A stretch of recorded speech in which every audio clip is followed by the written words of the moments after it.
In the days gone by, the goddess Sif possessed the most beautiful of golden hair. Hair so remarkable that any who laid eyes upon it would find themselves in awe. Unfortunately, one of these eyes belonged to the greatest of tricksters, with only mischief on his mind, and with such an obvious symbol of vanity to abuse. I'm sure you know what happens next. So gather round and I'll tell you of the trick which led to the creation of the greatest hammer in history.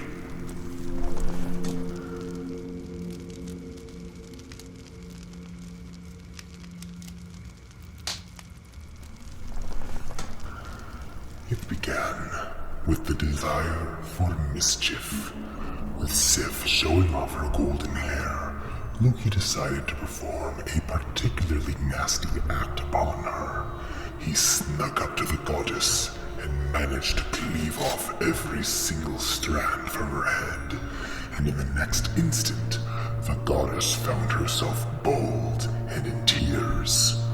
Thor learned who the culprit was and seized Loki, threatening to break every bone in him had he not sworn to go to the dwarves and make Sif a new head of hair.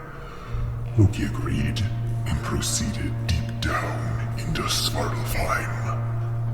Once there, he met with a group of dwarves called Ivoldi's Sons and conveyed to them the needed task. Together, not only did they forge a new head of hair more beautiful than the previous, but also two other creations on top of it. The first was a ship known as Skidbladnir, which would be regarded as the greatest of all the divine ships, one so great that all the Aesir may man it with their armaments in hand, and would always have a favoring wind. The second of these creations was a spear known as Gungnir, which would come to be wielded by the All-Father himself, Odin.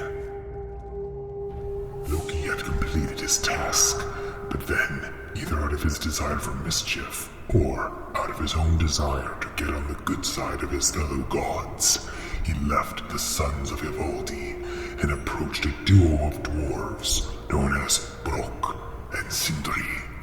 Loki presented the three treasures to the dwarves and made a bet with them, saying that if they can create three of their own treasures just as precious in value for the gods, then they may have Loki's very head.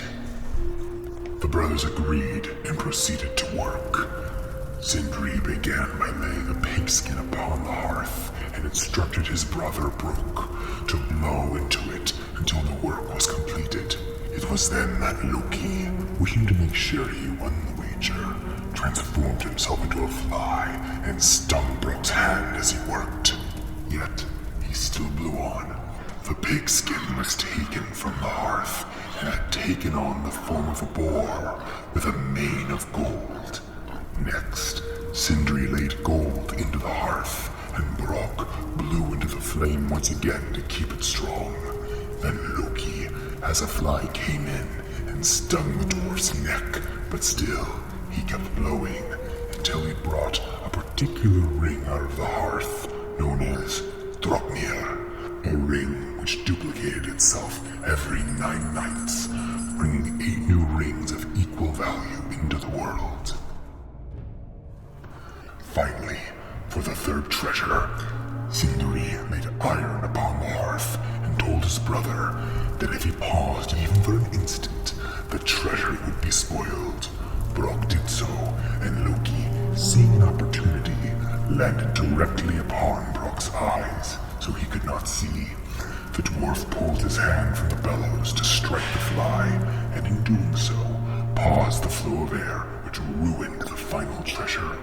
Regardless, the dwarves took the spoiled metal, and from it forged a hammer.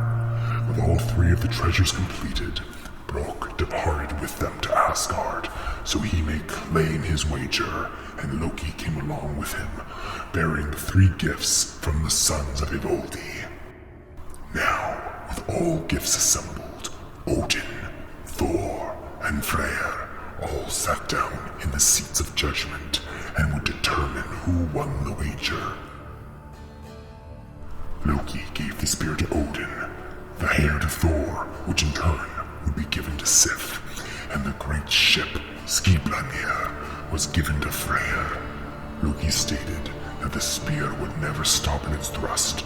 The hair can be infused and grow naturally from Sif's head, and the ship would forever have a fair breeze in whichever direction you wish to go. But it was then that Brock brought his gifts before the gods. He gave the ring to Odin and the boar to Freyr, saying the latter could run through air and water better than any horse, and could never become so dark with night or gloom from the murky regions, thanks to its glowing bristles. Then he gave the hammer to Thor, so that the god himself may smite as hard as he desired upon whichever enemy lied before him, and if he threw it, it would never miss, and never fly so far as to not return to his hand. Yet despite all that, the flaw in the hammer rested upon its size, as it was small and in turn had a shorter reach when traditionally used in combat. Yet, despite that shortcoming, the gods decided that this was the most precious of all the works, as it would serve as an effective defense against the frost giants. And with that one statement, the gods decided that the dwarves had won the wager. So now it was time for Loki's head to be claimed. However, when Brock came to claim him, the trickster ran away. This didn't last long, as he was soon caught by Thor and was brought to be decapitated. Loki fought on his feet and stated in the bargain that they may have his head, but not his neck. Realizing they could not chop off his head without getting a piece of his neck, the dwarves then settled on a consolation prize, so they sewed the trickster's mouth shut.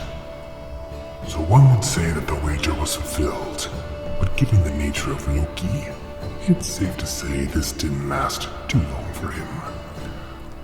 Meanwhile, as Thor enjoyed his new hammer, he would soon find it to have caught the eye of a particular Jotun, and with it would lead to the most humiliating, or at least humorous moment for the god of thunder, the subject of my next myth. If you enjoyed the video, please give it a like. If you'd like to stay up to date, press the subscribe button and hit the notification bell. Thank you, and we'll see you in the next video.